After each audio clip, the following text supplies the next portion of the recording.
તો બનાસકાંઠામાં પડેલા કમોસમી વરસાદથી ખેડૂતોને મોટા પાયે નુકસાન થયું છે। માવઠાના કારણે વિવિધ પાકો સાથે આંબાઓ પરની કેરીના પાકને પણ મોટું નુકસાન પહોંચ્યું છે। વરસાદ સાથે ભારે પવન ફૂંકાતા બનાસકાંઠાના પાલનપુરમાં 500 જેટલા આંબાઓ પરની કેરીઓ ખરી પડી છે, જેના કારણે આંબાવાડીના ઇજારેદારને લાખો રૂપિયાનું નુકસાન સહન કરવાનો વારો આવ્યો છે।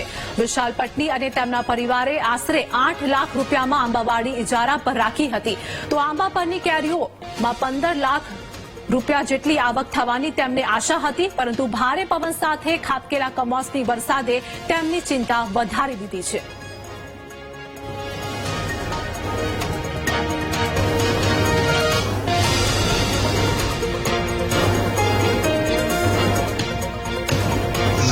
એવું હતું અમને કે 10 થી 15 લાખ રૂપિયા મને ફાયદો થશે।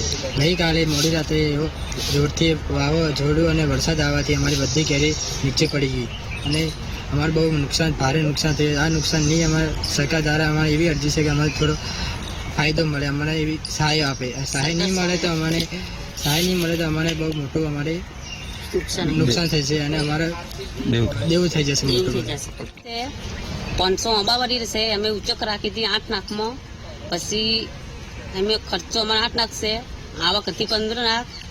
એ મેં રાતે અચાનક વાવાઝોડું આવી ગયું, તે બધી કેરીઓ પડી ગઈ। તે હવે સરકાર સહાયતા આપે તો અમે બચી શકીએ, નકર અમારા ઉપર દેવું થઈ ગયું।